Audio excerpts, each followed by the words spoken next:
ദൈവതിരുനാമത്തിന് മഹത്വമുണ്ടാകട്ടെ. കർത്താവിനാൽ അനുഗ്രഹിക്കപ്പെട്ട പ്രിയ ദൈവമക്കളെ, നാം ഇന്ന് നല്ല അനുഗ്രഹിക്കപ്പെട്ട ഒരു ദിവസത്തിലൂടെയാണ് ഇന്ന് യാത്ര ചെയ്യുന്നത്.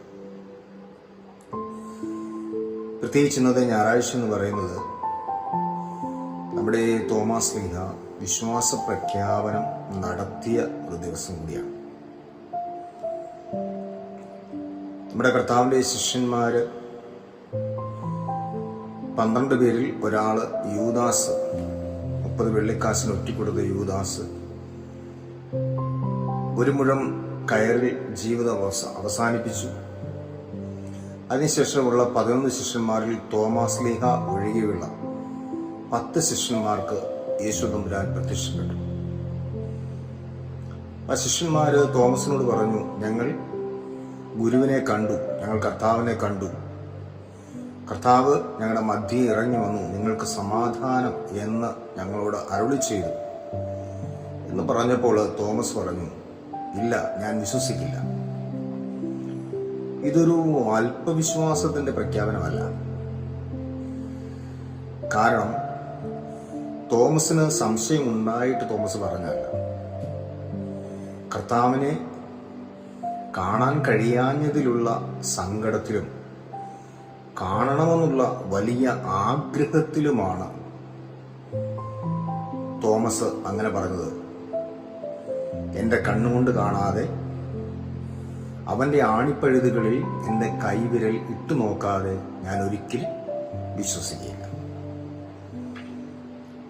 ഇത് സംശയം കൊണ്ട് പറഞ്ഞതല്ല തോമസ്, കാണാനുള്ള അതിയായ ആഗ്രഹം കൊണ്ട് പറഞ്ഞതാണ്. കാണാൻ പറ്റാഞ്ഞതിലുള്ള സങ്കടം കൊണ്ട് പറഞ്ഞാണ്.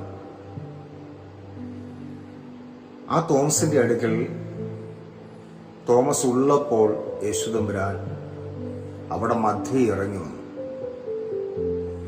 ഇറങ്ങി വന്നിട്ട് തോമസിനോട് പറയുന്നുണ്ട്, തോമസേ, നീ എൻ്റെ അടുത്തേക്ക് വാ, ഇത് ഞാനാണ് നിന്റെ കർത്താവ്. നീ നിന്റെ കൈവിരൽ എൻ്റെ അടുക്കിലേക്ക് കൊണ്ടുപോവാ, എൻ്റെ ആണിപ്പഴുകൾ ഇട്ടു നോക്ക്, ഇത് ഞാൻ നിന്റെ കർത്താവാണ്. അവിടെയാണ് തോമസ് തന്റെ വിശ്വാസ പ്രഖ്യാപനം നടത്തുക. അവൻ മാറത്തടിച്ചുകൊണ്ട് പിന്നിലേക്ക് നീങ്ങി അവൻ പറഞ്ഞു, എൻ്റെ കർത്താവും എൻ്റെ ദൈവവുമേ.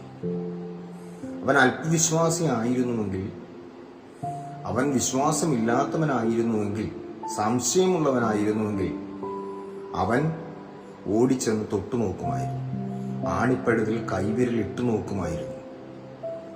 ഇതൊന്നും ചെയ്യാതെ കണ്ടമാകെ അവൻ മാറത്തടിച്ചുകൊണ്ട് പിന്നിലേക്ക് മാറി, എൻ്റെ കർത്താവേ, എൻ്റെ ദൈവമേ എന്നവൻ വിളിച്ചു. ആ ഒരു വിശ്വാസ പ്രഖ്യാപനത്തിന്റെ ദിവസം കൂടിയായിരുന്നു. പ്രിയമുള്ളവരെ, നമ്മുടെ ജീവിതത്തിൽ പലപ്പോഴും ദൈവ സാന്നിധ്യം ഉണ്ടായിട്ട് നമ്മൾ തിരിച്ചറിയാതെ പോകുന്നവരാണ്. പല പ്രതികൂലങ്ങളുടെ നടുവിലും, പ്രതിസന്ധികളുടെ നടുവിലും, പ്രശ്നങ്ങളുടെ നടുവിലും, രോഗപീഠകളുടെ നടുവിലും, തകർച്ചകളുടെ നടുവിലും ദൈവ സാന്നിധ്യം നമ്മുടെ കൂടെ ഉണ്ടായിട്ടും നമ്മൾ തിരിച്ചറിയാതെ പോകുന്നവരാണ്. അവിടെയാണ് നമ്മളെല്ലാം അവസാനിച്ചു എന്ന് കരുതുന്നത്. അവിടെയാണ് നമ്മളെല്ലാം തീർന്നു എന്ന് കരുതുന്നത്. അവിടെയാണ് നമുക്ക് ഇനി ഒരു ഉയർത്തെഴുന്നേൽപ്പ് ഇല്ല എന്ന് നമ്മൾ കരുതുന്നത്. നമുക്കറിയാം, ശിഷ്യന്മാരോടൊപ്പം യേശു തമ്പുരാൻ വഞ്ചിയിൽ യാത്ര ചെയ്യുന്ന ഒരു സംഭവം വിശുദ്ധ ബൈബിളിലുണ്ട്. കടൽ ഇളകി മറിഞ്ഞു, കൊടുങ്കാറ്റ് ആഞ്ഞടിച്ചു, തിരമാലകൾ ആഞ്ഞടിച്ചു, വഞ്ചിയിൽ വെള്ളം കയറുവാൻ തുടങ്ങി, വഞ്ചി തകരുമെന്നായി.